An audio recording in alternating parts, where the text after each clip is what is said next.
they're too hard to build. And so we've heard from some of our managers that this roadmap activity can take months to actually do it right.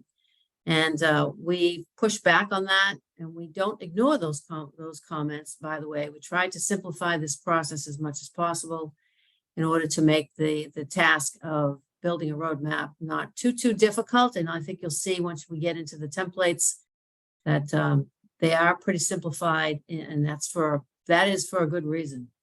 We limited our roadmaps to 7. We do not need a roadmap for everything we're working on. We really are focused on 7 key areas, including things like cybersecurity, infrastructure, collaboration, mobile applications, etc. So we really tried to focus on the key technology areas that we're working in, because we think if we add too much detail, then it's less effective. We're also focused on outcomes. So that's another aspect of the roadmap exercise that we found with this new change to be successful. We've been building roadmaps for a long time, by the way, and this year's roadmap exercise, I think, was one of our most successful because of the simplicity that we put in place. So how do you visualize that roadmap to everyone? I think that there are some ways to talk about your strategy, put it in a document, but that doesn't necessarily get passed along to everyone. You could just describe it in an email, but again, that maybe isn't something that really clicks with people. But by visually presenting it and not hiding it in a spreadsheet, then it really does somehow better translate to folks, and also really gets absorbed as part of the business. And this is critical to having a vision and having a plan. And management, of course, is always looking to that. So in a way to make this presentation interesting, I've introduced a couple of Star Wars characters to try to make you remember some of the conversations that we're having here today. So here is Yoda, who is the individual in Star Wars who represents the person trying to build strategy for the galaxy. So what are the kinds of things that he's worried about? He's the planner. He's giving direction. He's handing things off perhaps to Luke Skywalker and others. He needs to be able to communicate his strategy for achieving that peace in the galaxy. What is that vision? What's next in the plan? What's the strategy? What things should Luke Skywalker be focused on in terms of executing on that plan? And so in a way to make this memorable, I tried to introduce 2 different characters from Star Wars, as I mentioned, Yoda, and you'll see Luke Skywalker a little bit later on. How to communicate that strategy is really what's key to what's happening here today. So here are the 5 best practices that we instituted in place at my company last year. As I said, we've been doing roadmaps for a lot of years and have had a lot of negative reactions to them. But this year seemed to be a better implementation of these roadmaps. So the first step then is to determine your current outcomes. That is, what are you working on this year? What is it that you plan to complete this year in terms of outcomes? Are you making your network speed more efficient? That's an outcome. Are you providing more mobile capabilities for your mobile users? That would be an outcome. Are you increasing the ability in the ways that people within the company can collaborate with one another? That's an example of an outcome. Rather than listing project names, which often have acronyms in them that no one knows what they mean, really trying to focus on outcomes. And the first step is identifying this year's outcomes. The second step then is to include any related work that may not necessarily be part of your portfolio, but might be related. And in fact, your success is dependent on this related work. You want to make sure you include that in the roadmap, and you'll see where that shows up. The next step then is to identify the immediate next year's outcomes. So this is how you start planning for next year's work. Every year we have a budget planning process that happens at the end of the fiscal year, which is fiscal year is January 1st to December 31st. So around the fall time period, we start to do our budget planning. And the roadmap effort is critical to that roadmap, that budget planning process. What are the activities you plan to execute next year? And what is the budget you need in order to be successful? So that's the third step. The fourth step is when you start to look at the multi-year vision. That can be the most difficult part often. And so really next year's outcomes is the critical piece. And then is it what's happening the year after that? If you have a goal to move more to the cloud, or do you have more of a goal to add artificial intelligence technologies where you may not have them today? Are you going to deprecate a particular platform? Like we're no longer using Oracle Financials as our financial platform, so we need to shut that off. That's a plan to do that within the next 2 years. So what is your vision and how do you plan to get to that vision? That's the fourth step. The fifth step is the one that we've often left out in the past, and that is how does this roadmap and these activities align to the company strategy, to the division strategy, the director strategy? What is the alignment? And we'll talk about what that means in another slide or two. But I guess I can't stress enough, the goal is to keep it outcome-based and to keep it straightforward and simplified language, not a lot of detail, in order to make it something that people can absorb pretty quickly. So, and by the way, interrupt me if anyone has a question at any point. I meant to mention that earlier. Happy to hear any questions and have any conversations that you like as we go through this. So here's an example of a roadmap, and this is a template that we used with all of our senior leaders. I mentioned the steps. Those are the 5 steps. You can see they're color-coded, and I have a key in the corner. So the key is the purple is our current funded work. So we have we have a budget for our activities, and these are the outcomes that we expect to come out of that funded work. And then the second element is the orange color. I mentioned we want to highlight any related work, and that's where we might put that on the slide. Our continued work, sometimes we work on projects that don't actually finish as expected, and so we need to continue them into the following year. So that would be a different color that we might add to say we started working on, let's say, this mobility outcome, and we need to continue that mobility work into the subsequent year in order to successfully complete what we started. We've made an investment. We need some additional investment in order for that activity to complete. So that would be where we might indicate that continued work. And then the lighter peach color is the visionary and the future new. You would have some of that in the subsequent year and then into the out years as well. Some people do 3-year visions. We do 3. Some others do 5-year. In the past, we've tried 5-year roadmaps, and those are much harder to put in place. And then there's that corporate alignment at the bottom. So how are you aligning to any strategy that's been desired? I mentioned earlier, an alignment might be to a cybersecurity goal where you're trying to make your systems more secure. And so that might be an alignment that you would indicate that a particular outcome you're planning on aligns to that corporate strategy of improving information security. So that's where the alignment would come in. Notice also on this chart that we're using a very simplified timeline, and that's intentional so that, again, we don't get carried away with all the detail of something is going to start in March or in October or November. We're not worried about that at this level. We're just worried about the entire year. What are we actually accomplishing? And we found that some of our senior leaders did, in fact, use the quarters to indicate start and end dates. The other thing I would point out are the component structures on the left-hand side.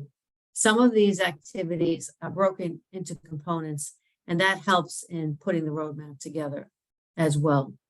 But our lessons learned really were to keep it simple, keep it short, try to fit your outcome in that box, try to keep it focused and impactful on what it is you're trying to achieve. And this is really where you try to start to think about the North Star, which is that strategy, and aligning your thinking to that strategy. So this is an actual sample. I actually took some of the detail out of this sample so that you could read it. The original of this was a little bit more dense, but basically what, again, you're seeing, this is a mobile presence roadmap for 2022, 2023, and 2024. And you're seeing some of the colors we talked about earlier, which is what are we accomplishing now? What are we budgeted to work on now? What are the related activities? What might continue into next year? And what are the visionary activities that we see coming up in the out years? And again, you can see the components in this case were broken out by simplifying the user experience on the mobile device, and then improving productivity. And so one of them might be device management, and another one might be around custom applications. And the strategy that we're aligning to in this case is growing our corporate mobile presence. So in our research and trying to find how to do roadmaps, and again, looking at how we've done it in the past and trying to be better about roadmaps, we saw a lot of examples, and this one came from Gartner, and I will show you the Gartner version of this in moments. But again, you can see by looking at this, the value that it could bring to managers, because it's a visualization of that progression of the work program. And the swim lanes and the component breakout really are helpful to be able to describe this. And in fact, we presented these roadmaps to all 450 employees at an all-hands meeting, which was the first time we did that with roadmaps. In the past, they've been an internal structure, really put together primarily for the exercise of thinking about outside of the box, what are we doing next, and how is what we're accomplishing getting us to our goal. But I think that when you show this to the staff, they start to see where their work fits into the overall picture. And then there's more motivation and more drive on the part of the employees when they see that these things are of high value. So this is the Gartner example that we used, and there's a whole document that goes along with this. And if anyone is interested in that, you can let me know. I'd be happy to send that Gartner document along. And the key here was, you see the boxes are very small here, and there's not a lot of words in each of the boxes. And again, the 4 quarters is the timeline that's being displayed. And in some cases, it looks like they added risks and they added potential disruptors. So they added additional things that maybe we didn't feel were important for our roadmaps. But, you know, one of the things we start to think about is if we're proposing projects for next year, how do you use the roadmaps to tie the projects and the proposals to your future vision? And some of our executive sponsors will ask questions like that. So how does this project get me to the point that I want to be in the future, whether it be, I want to reduce the amount of on-premise applications I have and move more quickly to the cloud. That's a strategy or goal that our management has put upon us. So how does this particular project tie to that vision and tie to that roadmap elements? And so that's where the value of the roadmaps comes into place. One of the problems we've had in the past is we spend a lot of time putting these roadmaps together, and then we don't look at them again until next year. We do them again. And then again, we don't look at them again until the following year. So it becomes an annual exercise that is not revisited during the year. And that's been a problem with roadmaps. And that's why many of our senior managers feel that they're not as useful as they could be. So we've really tried this year to be more insightful and more regularly bringing up the roadmaps and tying proposals to those roadmap elements. And roadmaps change, by the way. 2022, you think something's going to happen in 2025, and then next year, all of that goes away and the strategy shifts. So it's definitely not an exact science. There's no question. This is a visionary exercise, and one that our senior executives look for and really would like to see. So I put together some do's and don'ts. So you could probably do this yourself based on our conversations already. Focus those roadmaps on outcomes as much as possible. Try not to put project names in the boxes because they don't always mean much to the audience. Keep it simple. Align to that strategy as much as you can. Update them regularly. Try not to only look at them annually, and share them as broadly as you can across the organization, not just with managers, but also with staff people. What you don't want to do is focus on projects. We've done that before when we found it to be confusing and not as useful. And Gartner will tell you that it's honestly a waste of time to do roadmaps that are focused on projects. Adding lots of detail is a mistake. Although you think that it's useful for you, certainly is not useful for management, especially when they need to look at 7 or more of these roadmaps across the whole enterprise. Ignoring alignment to strategy, we've done it. We've all done it. We find it's kind of an afterthought, but it is, again, critical for the team members to understand where their work fits into the larger picture. And updating them annually is a mistake. And limiting audiences, which we've done in the past, that's also not useful. We continue to get criticism from our staff when we do our regular, when we do our research and we ask them questions about how they feel about their jobs. One of the criticisms we get is around, we don't know the strategy, we don't understand the vision, we don't understand how we fit in.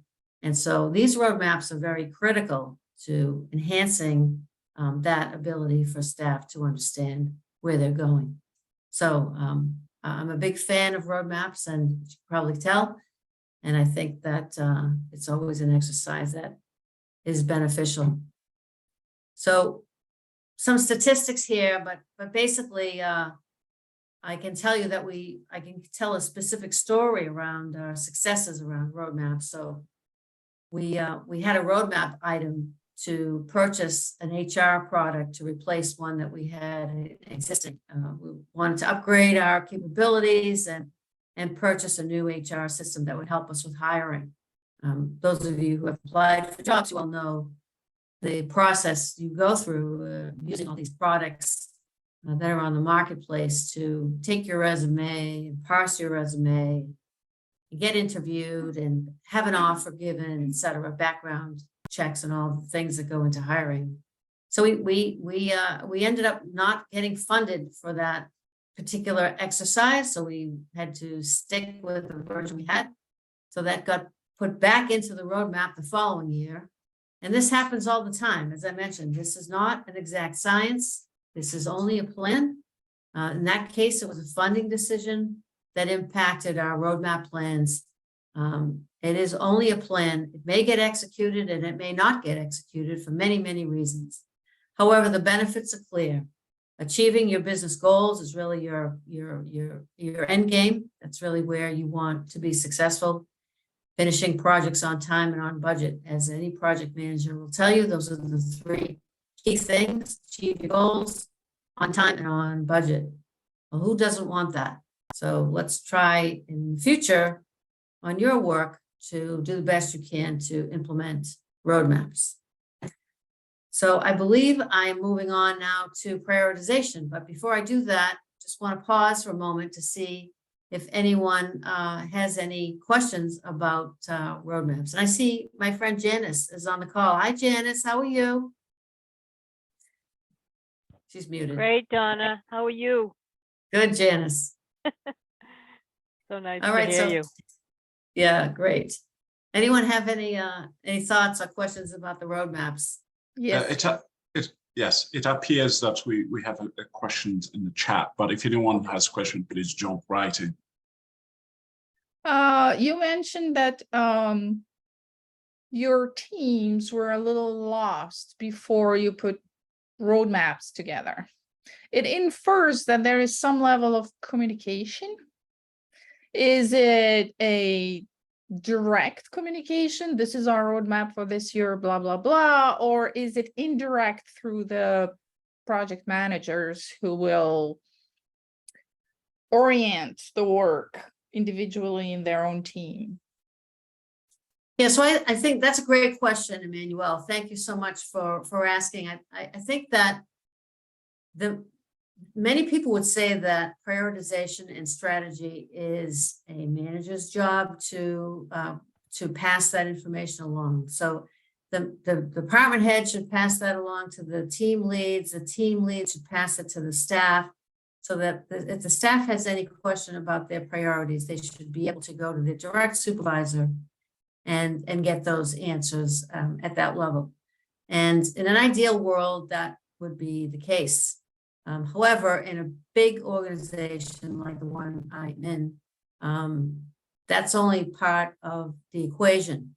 I think that this kind of roadmap exercise is another part of that equation. We also have a list of projects, and they're in priority order, and I'll show you how we put that together in a moment. That's another part of the equation. We have all hands meetings with our CIO. We have radio calls with our directors, and all of these things kind of add up to help reinforce some of the things that you're hearing from that communication that you're talking about. It all starts with that. I think that's absolutely number one, and you're absolutely right. And if you can just communicate these kinds of things to your team effectively, that's great. But sometimes the team is working in a silo and is unaware of the other teams. In fact, we found recently that we had multiple teams working on the same thing, slightly different, however, but the same thing nonetheless. And so, if we can collaborate together, obviously we're much better off than if we're working on two separate things. So I don't know if that answers your question, but I think it is there's always a layering of information, and the better that layer and the deeper that layer goes, the better I think that staff are in understanding what's happening. Thank you.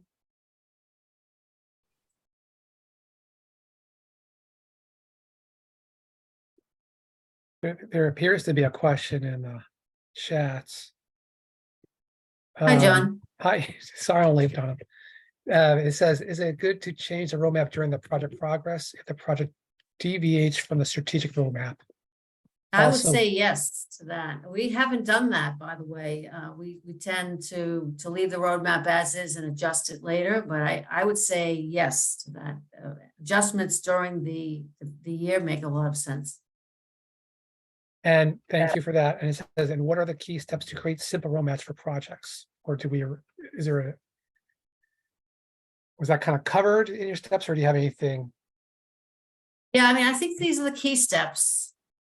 Whenever I put a roadmap together, and I've done a few myself, is I start with that. I start with that first column on the left. What's happening now in this is last year's roadmap. So in 2022, what are we actually accomplishing today?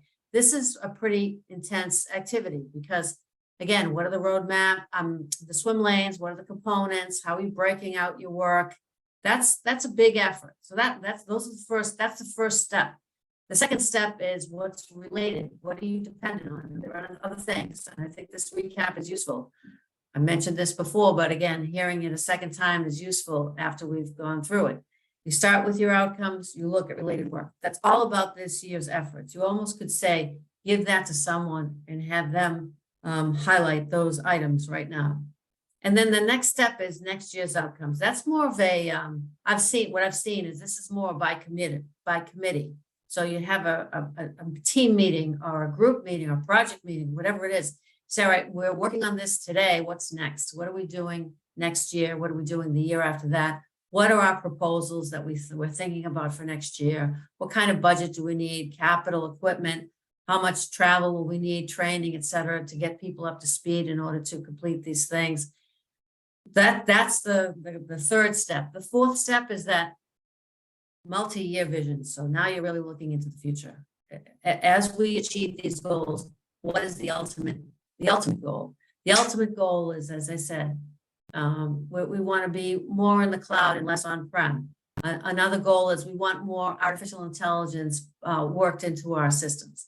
Another goal is we want to be best in class when it comes to collaborative solutions and that. And another one is continuing to improve our security. Those are multi-year visions, and the projects leading up to that success is really what you're trying to define. And then the last step there is that strategy that you're aligning to. So those are the 5 steps. And I think, we've talked about these. Here's an example of those. And just by the visual, it's really much clearer to see the path that you're making forward. Great, thank you for that. There are a couple other questions. Do you want me to ask those questions in the chat, or you want to proceed with your presentation? Yeah, I should probably proceed, John. So if Okay, that's okay. sounds good. I can Yep, take a look at the questions after and maybe answer those individually with the individuals that sent the questions. I'm happy to do that. sounds good. Okay, so let's get into prioritization. Again, this is around executing on your strategic thinking. This is the #1 complaint in employee surveys. What is the prioritization of the organization as a whole, the IT organization, and what are my priorities? How do I prioritize? And again, I think Emmanuel made a great point. This is communication. It should be with the manager and the staff person. But there are many layers to that, and any additional ways we can emphasize prioritization, the better. So with all these activities that we have, again, we're being asked to do more with less. Projects are more complex, and I think that there's more expectations levied on our staff as a result. And oftentimes we get some pushback on this. Again, I try to be vulnerable in my presentation and trying to say, this all looks great on paper, but when you try to execute it in real time, change management is always difficult, especially around these kinds of things. We have pockets of the organization that feel very confident in their own prioritization, and they say, I don't need this. My customer sets my priorities. I'm all set, so leave me alone. You're wasting my time. This is too much work for me. So again, in any way we can keep this simple, the better. If we try to prioritize 500 projects, we're wasting a lot of people's time. We really want to know what bubbles to the top and what bubbles to the bottom. Obviously, we want to know why these projects are at the top, but the ones at the bottom, why do you think we need the ones at the bottom? And that list of the things that we could possibly defer if we get new activities and new work come into the organization. What is it that we want to stop doing? And that's why it's good to know what's at the bottom of the list. The middle is maybe less important. So let's talk about what we prioritize and how we do that. So here we have Luke Skywalker, again, trying to make this presentation memorable, and in a way that when you walk away from this presentation, you can say, okay, Yoda and you, Luke Skywalker, 2 very different people, 2 very different roles. And so this is where we're talking about executing on the strategy. So what do I do first? And these are the kinds of questions that you'll often hear from folks in the hallway, that they're not really sure what their most important thing is. I just inherited 2 people in my department who each have 12 things that they're working on, many of which are considered high priority. And so we're working together to try to help with that prioritization. And it is a frustrating thing. It's a constant battle. And weeks go by and some prioritization changes and shifts. And so this is something that's critical to the organization and to the individuals. So again, I have 5 steps in doing your prioritization. The first one is collecting all the projects that are being executed on. And That in and of itself is a big undertaking. Believe me, trying to get everyone to tell you what they're doing is not easy. You would think it would be, but it's not. So that was a big effort on our part to try to get that project inventory in a list. So now you have a list, well, even whether it's prioritized or not, that is a really good list to have. And we put it in a place where everyone can get at it easily and they can take a look at it whenever they want. So that, and again, managers and staff, very useful in all cases. I mean, imagine a staff is working on a project they're not really that interested in. They might say, well, let me look at this list. Maybe there's something else that I can work on that looks more interesting. And I could shift my work program over there. So that project inventory has a lot of very good uses. The second step in prioritization is trying to come up with some evaluation questions or a rubric, if you will, that says, if I answer questions on a project and one has better answers than the other, then maybe that project has a higher priority. So we'll talk about what some examples of those questions might be. And then once you apply those questions and you come up with a sense of which category your projects fall into. And we use 4 categories, A, B, C, and D, with A being the most important and D being something that could be considered for deferral. And A, we used A, B, C, and D. We didn't want people to think, well, I'm in the first category, I'm in the second category, I'm in the third category. I mean, sometimes all these projects are really important. We don't want to give any trophies out to the first or second or third prize winners. So that's why we use letters instead of numbers. Sensitivity concerns around that. We also rank ordered the top priorities. We did not try to rank order the whole list. And again, I'll talk to you about that. As soon as you say your project is number 323 on the list, then people say, well, why am I even working on this? It's 323. That seems crazy. So rather than give a rank order to every project, we only rank order the top 50 or the top 40 projects in the organization. And then the last element here is adding filterable data. So which projects are my department staff working on? That's what I want to know as a department manager. I'm less interested in the whole organization. Give me my list. And so that's an element that we added to each project. And now I can filter the list and just see the projects that my department is working on. And magically, it's in a priority order, which is great. That's what I want to see. So I get my own prioritized list from this just by filtering on the data based on that. So again, these are the 5 steps. I think I'll review these after we talk about these things. So here's some more details around that. So I mentioned we had 4 categories. These are what we defined. You can define whatever you want, but the category A were our critical programs and the category D were consideration to defer. And then we had like everything else kind of in the middle. And you could decide if you wanted to rank order some of the other pieces or just leave the middle unordered or unranked. This is a sample of the prioritized work that we did. So again, critical programs, we had director initiatives, and then we had the considerations to defer. And then we decided not to rank order the ones that were in the middle. Just department initiatives, yes, they're important. Department management is concerned about them and checking on their accountability, but the division management is less concerned about those, and certainly the executives are less concerned about those. And at any time, anyone can look at this list. It's one long list, by the way.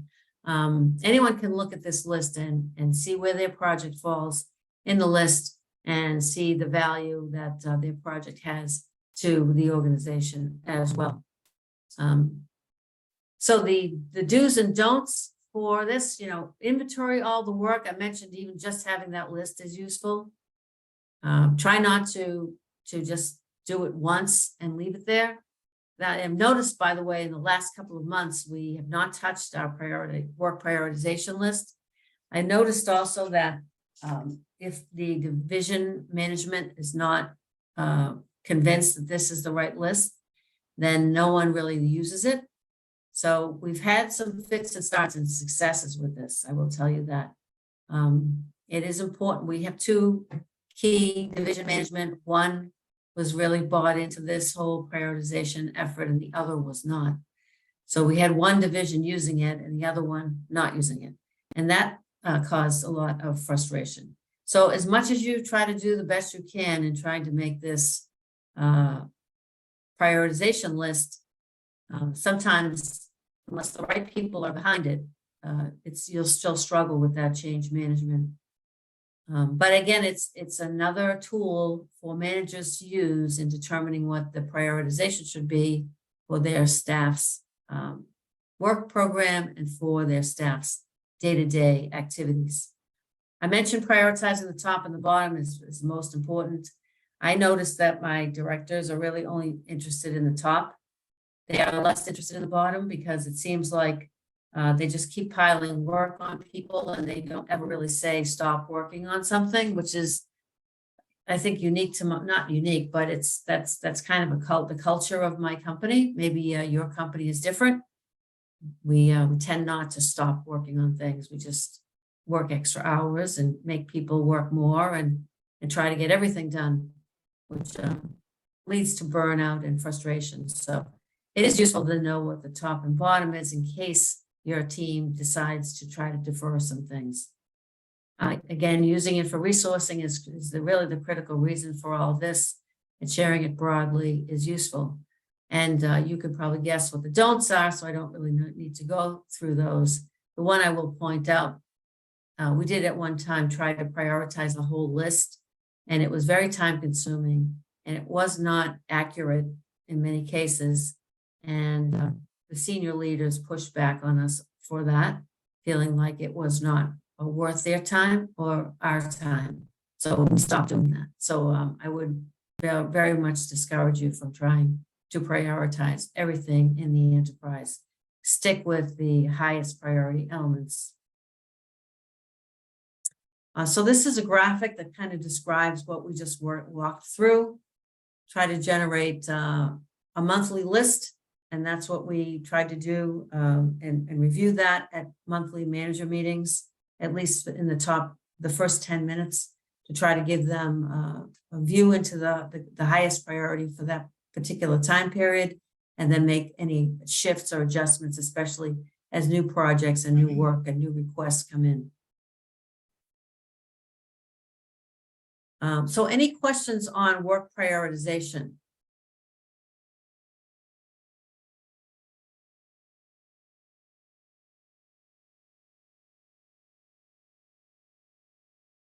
And I'm happy to go back to some of the roadmap questions if we still have them. I believe we have some new questions in the chat. Okay, great.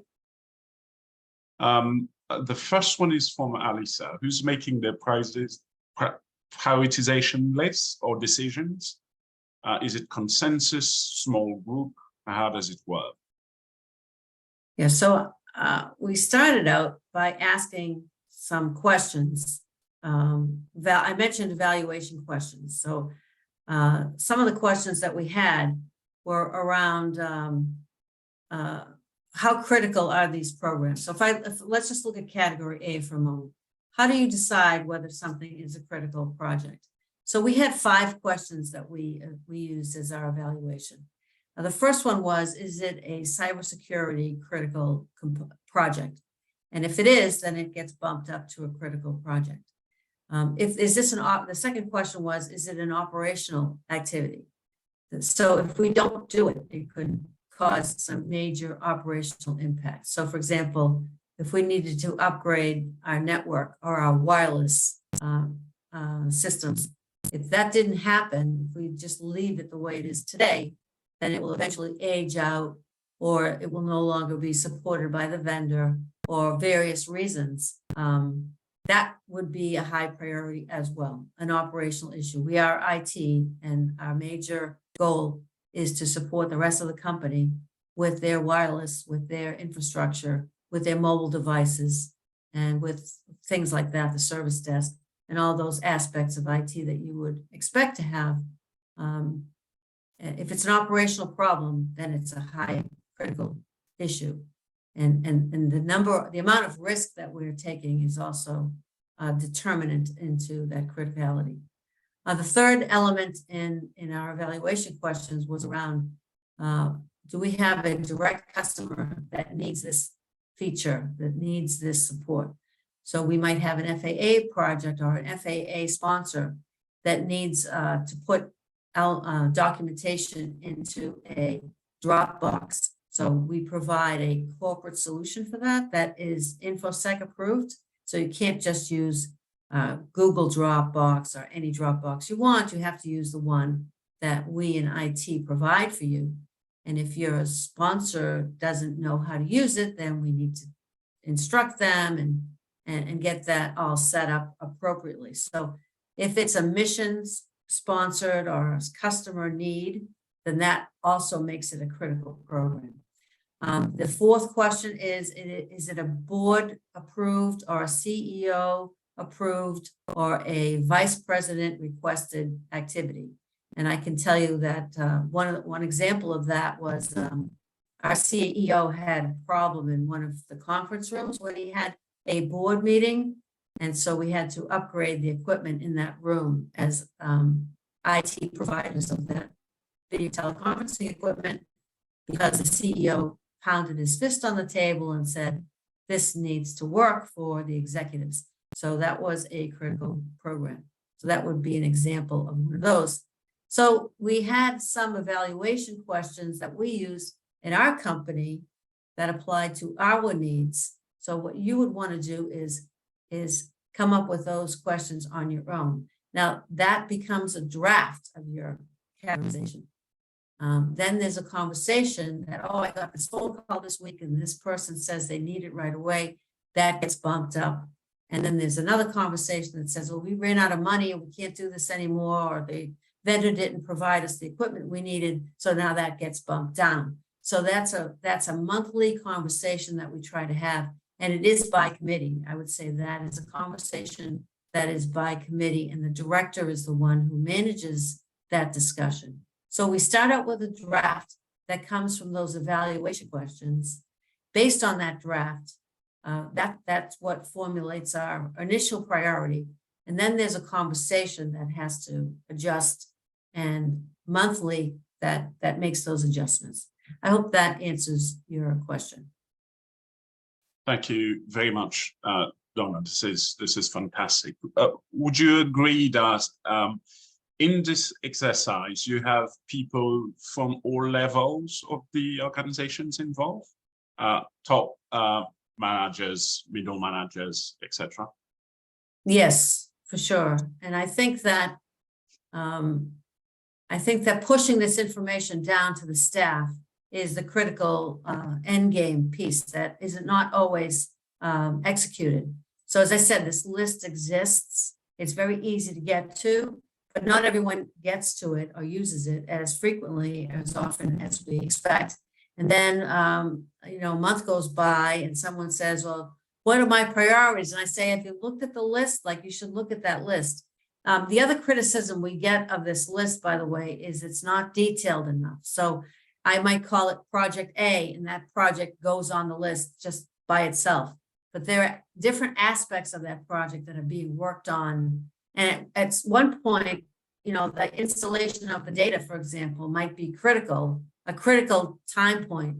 And then maybe something else gets bumps up that higher priority. But that Project A remains at that level for a period of time. So that's another, and again, if you start to go into the task level and it gets more detailed, the longer the list is and the more confusing it is. So we've really tried to push back and say, no, we're not. The task level can be at the department level or at the staff level, at the manager level, or at the project level. But at the enterprise level, we need just to keep it at the key project level. So I see I only have 2 minutes left and I have a couple slides left. It's just my wrap-up slide that says what the key takeaways are and recommended reading. I did want to mention that I actually have a project manager book that I published 2 years ago now, and I would encourage you to take a look at that book if you have some questions about prioritization. and how to do that. I have another book recommendation there about roadmap development. And so that's another book that you could research as well. And I know I'm at the end of my presentation, but love for you to connect with me on LinkedIn and be happy to continue the conversation there as well. So if there's any other questions, I think we only have a minute left. Thank you very much, Donna. This is fantastic. Do you have any questions, John, or questions from anyone else? I personally don't have any questions. Great seeing you, Donna, and I appreciate the time you gave today. This is a similar presentation you gave at the PMI industry. PMI Global, yes. Global. Very nice. Fantastic. Thank you, Donna. It's such a good pleasure to have you here. Thank you very much, everyone, for attending, and we look forward to seeing you again next month, same time, the third Thursday of the month. That's fantastic to have you part of our learning community. Thank you. Thank you, everyone. Have a great day. Thank you. Thank you. Bye. Thank you, Emmanuel. Bye, Janice.